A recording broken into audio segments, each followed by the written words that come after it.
Get ready to rumble. Schilling Show Unleashed on the Seven Thunders Media Network. Former city councilor, husband, father, and community watchdog.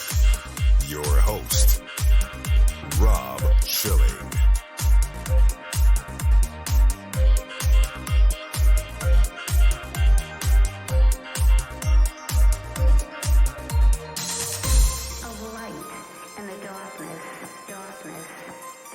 Welcome to the Schilling Show Unleashed Podcast. Remember, your direct support makes our show possible, and you can directly support this podcast by visiting shillingshow.com and then clicking on the Patreon banner at the top of the page to make a monthly contribution. We appreciate your support.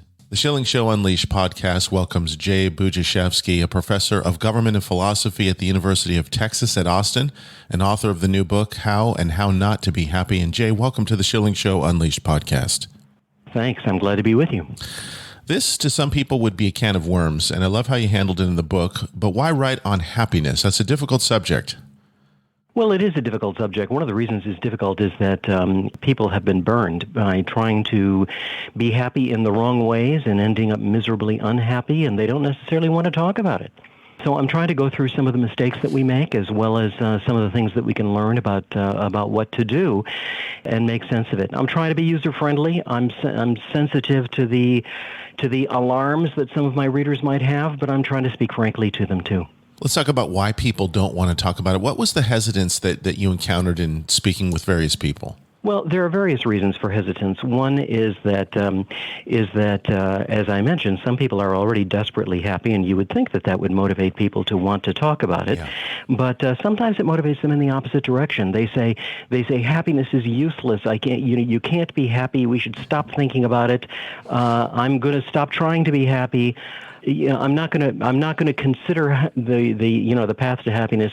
That is considering the path to happiness. You're assuming that you're going to be happier if you stop thinking about it.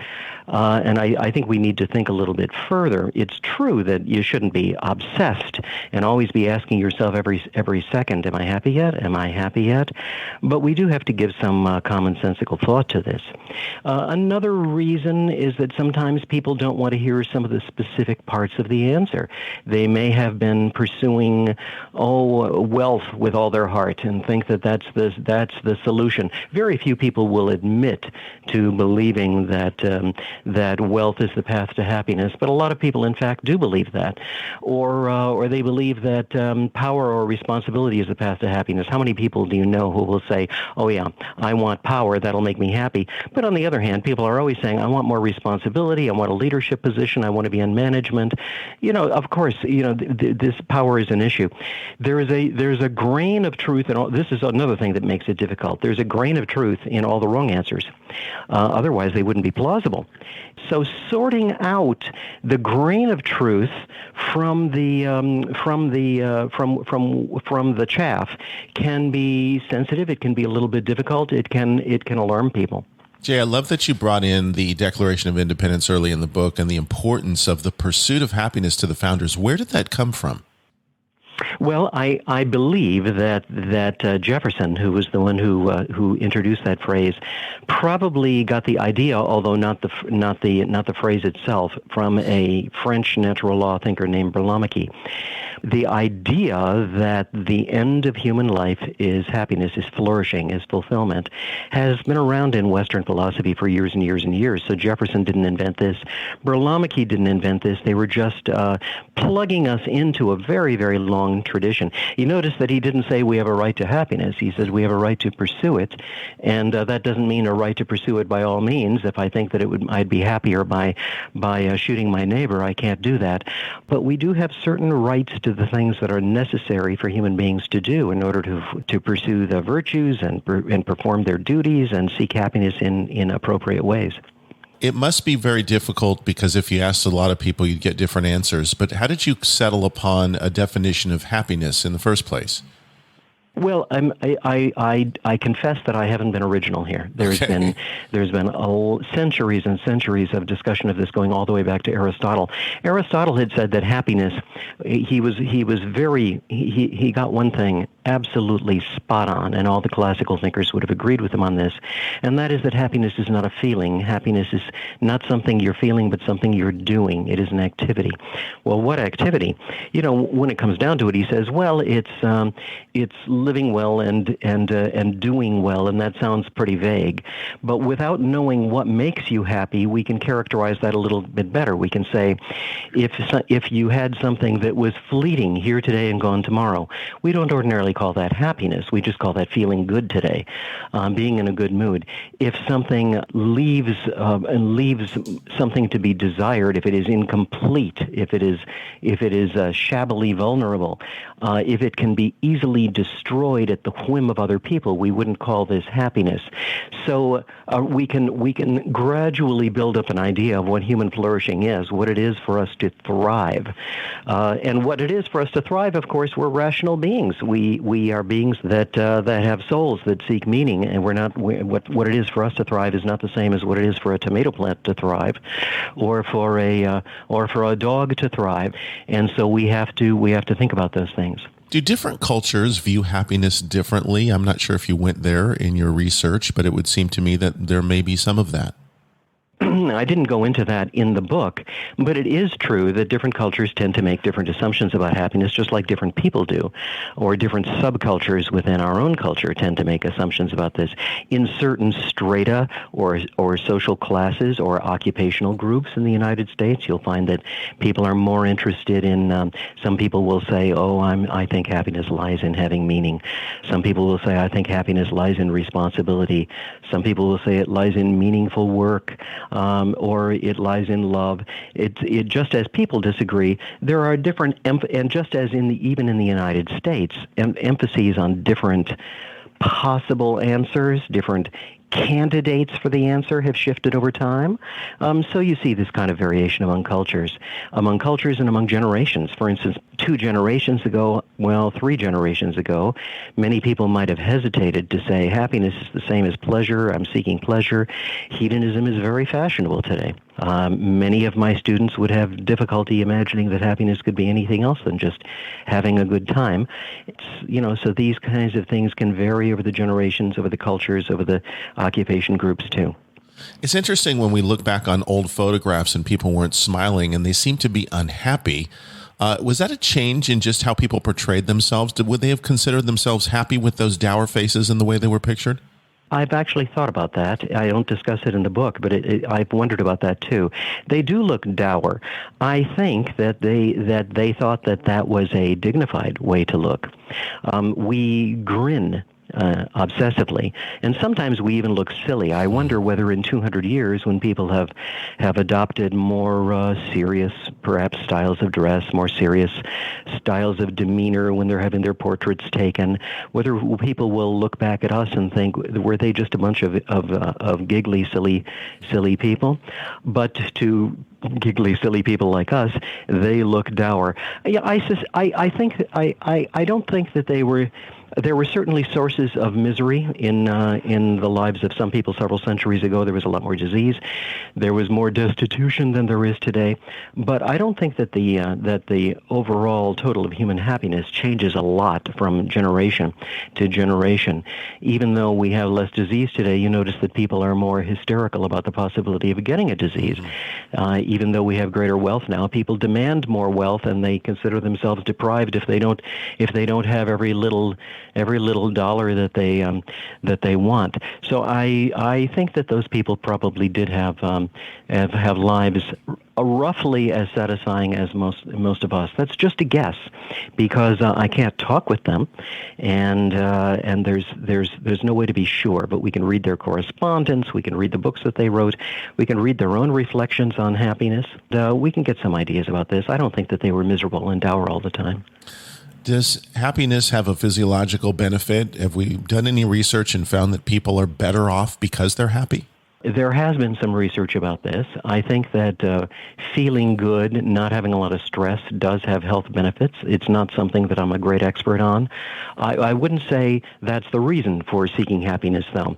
It would be a little bit like saying, well, I want the biscuits to be sweet so that they will have sugar in them. The real way to think about that, of course, is that I will put sugar in them because I want them to be sweet. And in the same way, happiness, properly understood, is not something that we seek for the sake of something else, like health. It's something that is sought for its own sake. And we can actually turn the question around. Is health itself an element in happiness? If I'm sick, can I still be happy? If I am healthy, one of the things that I discuss in the book, there's a point of view. Some people say, if you have health, you have everything. Mm-hmm. They seem to think that you will have a guarantee of happiness. Then there's even a UN website that makes that claim. I think that's mistaken. But it is harder, of course, to if we are physically suffering, to be happy. We're talking with Jay Budziszewski, professor of government philosophy, University of Texas at Austin. The new book is How and How Not to Be Happy. The Schilling Show Unleashed podcast returns in just a moment. Associated Press award-winning journalist Rob Schilling. BorderHawk.News is a one-stop shop with the latest news about immigration nationalism and globalism. The BorderHawk staff daily curates immigration news stories and, in the fashion of the Drudge Report, updates the site with cutting-edge content and original first-class commentary. BorderHawk.News highlights national and international media reports, tweets, and nuggets buried in local news blurbs, polls, video clips, and policy research. BorderHawk is pro-legal immigration, pro-rule of law, but against an unsecure border, as countless Americans have suffered violence at the hands of criminal illegal aliens. And an increasing number of Americans are concerned about how mass migration affects their daily life. BorderHawk.News will remain on the forefront of the immigration issue with a buffet of info to read, evaluate, and share. Bookmark BorderHawk.News. Add them on social media at BorderHawkNews on Twitter. Looking out for us. Rob Schilling. The Schilling Show Unleashed podcast continues now. The book is How and How Not to Be Happy. The author is Jay Budziszewski. So, Jay, let's talk about the polls. I thought this was fascinating. When people were asked the question about being satisfied versus being happy, the results were vastly different, but were they thinking the same thing when they answered the question? I doubt that they were. You know, one of the reasons that I make a little bit of use of statistics, not that kind of statistic. I'm not interested in statistics where you ask people, are you happy? What makes you happy? People do know something about happiness, but they don't know how to answer questions like that, and they don't always know what it is that they do know, if you follow me. If you ask people, are you happy? They may, actually fairly small percentages, say that they are. If you ask them, are you satisfied with your personal life? Fairly large percentages say that they are. The difference lies in how you ask the question. It may also lie in what people want to admit to interviewers and things of that sort. It's not a useful way of finding out if they are happy or what they know about it. I think a more useful way is to engage in conversation with them, something like a Socratic conversation. You ask them questions. People may say, I'm happy now, I guess. And you talk with them and you find out that there are some real danger signals here. They may have thought that they were happy, but they're not so happy. Or somebody may say, I think happiness lies in pleasure. I think it lies in wealth. You can ask them questions. You can say, is wealth something you want for its own sake, or is it something that you want for the sake of something else? And they say, well, for the sake of something else. Well, then it isn't happiness, is it? And does it produce that something else that you're interested in? These are the kinds of conversations that philosophers and theologians and thoughtful people and essayists and have been asking for centuries, and we've sort of lost the art of that. It's very different than a survey where you just go around with your form or you go around with a questionnaire and say, fill this out. Are you happy? How happy are you? But I think it's a much more useful approach. I want to go to the topic of wealth, which you just referenced. And of course, people pursue money because they think somehow that is going to make them happy. I find it interesting that many people, for example, who hit the lottery have disastrous lives afterwards. The money didn't do that. But what are the reasons that people think that money or wealth will make them happy? Well, as I said before, in every error, and that is an error, there's a grain of truth. It's certainly true that we need some material things. I need to be able to feed my family. I need to have clothing. I need to have a roof over my head. We are not disembodied angels. We are embodied beings, and we have some physical and material needs. Now, there's a difference between saying I need certain material things and saying the more material things that I have, or the more money to buy material things that I have, the happier I will be. That's where the error comes in. You know, you commented on people who win the lottery and end up with disastrous lives. Yeah. One of the great thinkers of the past once remarked that good fortune in excess, or for somebody who isn't prepared for it because of the qualities of character that he has, might better be called bad fortune. This is not a distinction that we teach people, and I think that we need to. The element of luck, and you spend some time in the book discussing this, and people sometimes say, I'm lucky, but does that fit into happiness? Do people feel lucky and then they get happy because they're lucky, or is that just something that's a made-up construct? I would put it the other way around. I on the one hand, good fortune does count for something. We mentioned a minute ago, I do need to be able to put food on the table. I do need to have a roof over my head. I do need to be able to clothe my children. Now, if things happen beyond my control so that I'm not able to do that, that is certainly going to impair my happiness. And if you want to call that luck or good fortune, we can say then that, yeah, the moral qualities that we have to have in order to be living a good life are not enough all by themselves. We need those moral qualities plus good fortune. But good fortune by itself is not going to make you happy, especially if you don't have those moral qualities. And if you think, well, you can compensate for the lack of the moral qualities by just having more and more good fortune, well, as that thinker that I quoted a few minutes ago said, it's not going to be good fortune for you. It's going to be bad fortune. Yeah, I did have a whole chapter in the book about luck because some people think that some people, after despairing, happiness didn't bring me, wealth didn't bring me happiness, power didn't bring me happiness, this didn't bring me happiness, that didn't bring me happiness. They say maybe it all comes down to luck. Some nations have even had goddesses of luck in their pantheons, in their rosters of the gods. Gamblers murmur invocations to Lady Luck. There's a problem here. You do need some measure of good fortune. The happiness that we can have in this life is vulnerable, but sheer luck isn't going to get you through. We spend so much time and so much money, and there's so much coverage on the topic of beauty, and I love that you had a chapter in the book on health and beauty. And you had a very interesting comparison as to how men view women's beauty versus how women view their own beauty. I'd like for you to spend at least a little bit of time telling us about that. I found it fascinating.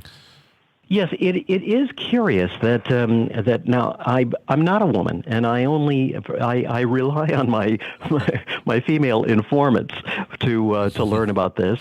I think it's another thing, one of those things that you can't tell by surveys, because people will sometimes say something to a friend or in a family conversation that they won't admit to a surveyor.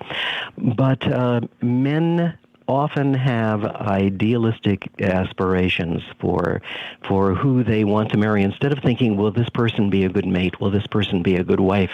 They're thinking, boy, is she hot? Is she a babe? Or, at the other end, if a woman is too attractive, they may be afraid and think, I will never have a chance with this woman. I think that women worry less about how attractive the man is, but they tend to be quite concerned about how attractive they are themselves. And one of the fascinating things that I found in talking with people about this, a number of women tell me, I don't try to make myself look good for men. Some women do that, of course. But I do this so I want to look good to other women. We're not talking about something lesbian here. Part of this is you want other women to consider you attractive to men, but that's not exactly the same thing as wanting to be attractive to men. So my wife will say, well, I don't think that men are necessarily good judges of whether I have good taste in clothing. Other women are. And male and female attitudes are strikingly different about this. It's difficult for most men, including myself, to penetrate female attitudes toward this at all. One of the interesting things is it's not the obsession with health and beauty is another one of the mistakes, or another one of the fallacies about happiness. If I'm only beautiful and healthy, I'm going to be happy. But like all the other mistakes, there's a grain of truth in it. We are social beings. Of course, we want to be pleasing to others. We're not hermits by nature. We want to engage in social life, and in fact, it's even a virtue. It's even an aspect of virtue to want to be pleasing and for your presence not to be offensive to others. So a certain concern, as long as we don't become obsessive with it about how we look, is not inappropriate. We tend to overdo it. That's the difficulty. Could extraordinary beauty, particularly in the case of a woman, be viewed as a curse toward happiness? In other words, as that is fleeting? Oh, yeah. It seems to me that could be a lot of problems. Oh, yeah, I think it can be a lot of problems. One is the reason that you just mentioned. Extraordinary physical beauty is fleeting. As we get older, it decays, and it really is unfortunate that there is a double standard here. There are some biological reasons for this, but as men get older, they are sometimes considered more attractive. As women get older, they tend to be considered less attractive. That's really unfortunate. You look in the face of an older woman, and you see sometimes an extraordinary beauty. You see the years of her life. You see the experience. You see the maturity. I see that anyway. It was harder for me to see that as a young man. But another reason why this may be a problem for women is that if they are very beautiful, people tend to assume that they achieved whatever they achieved because of their looks. It may be true that a very attractive woman has an easier time getting in the door, for instance, for a job interview. On the other hand, once she lands the job, people are going to be thinking, she just got the job because of her looks. She just got the promotion because of her looks. They are thinking that she can't do it. And this is a real weight, a real burden for women to have to overcome. It's not fair, but that is how people often perceive it. Some years ago, I was involved in the music industry, and coming up as a very young person and playing music and watching friends achieving various levels of fame and then losing it shortly thereafter, and then spending the next several decades regaining it. This pursuit of fame, this is something that people think will make them happy to be famous, but does that work? No, it doesn't work at all. It's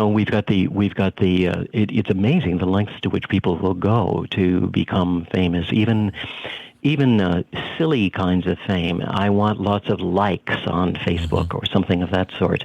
There's the woman. I have nothing against this woman. It seemed an innocent thing to do, but I mean, she got how many hundreds of thousands of views, of likes on YouTube, putting on a Chewbacca the Wookiee mask and laughing hysterically. People loved it, and they started doing imitations.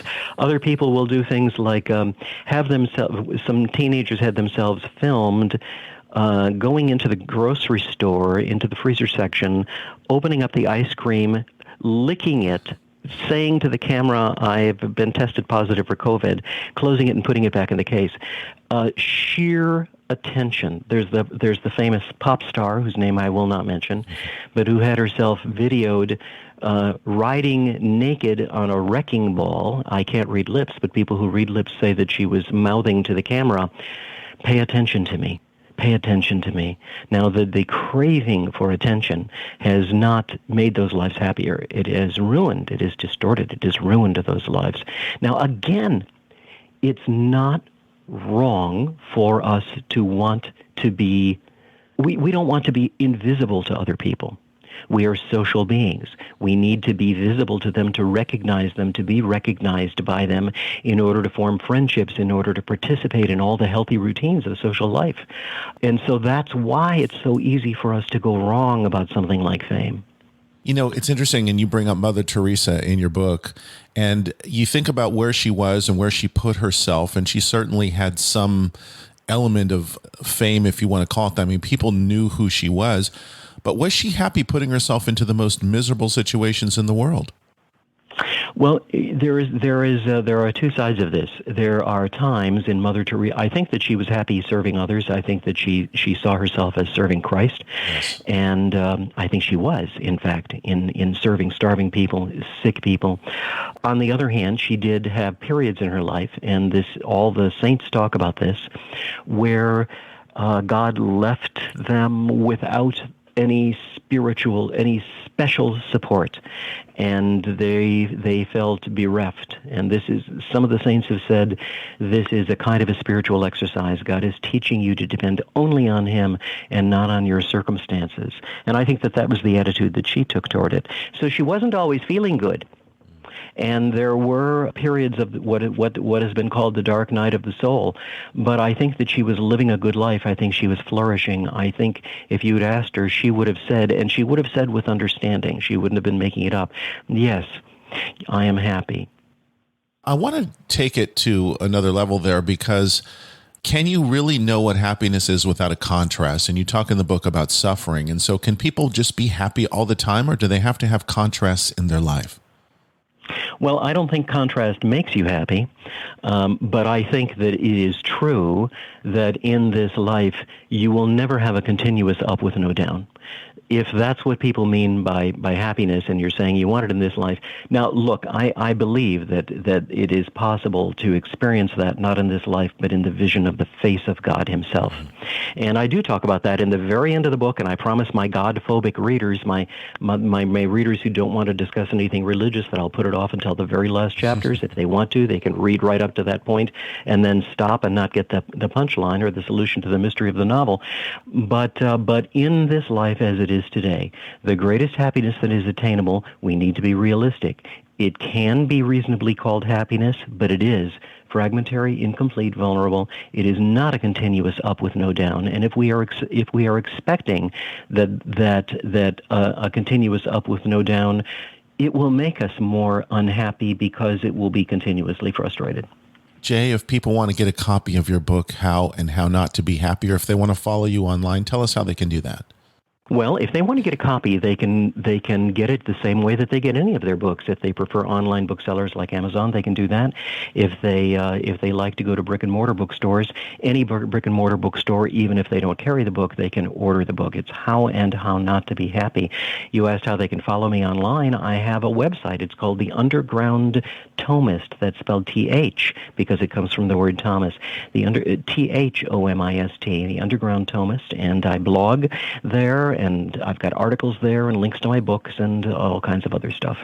It's such an excellent book on the topic, and people will be better off for reading it. Jay Budziszewski, thank you so much for joining us today on the Schilling Show Unleashed podcast.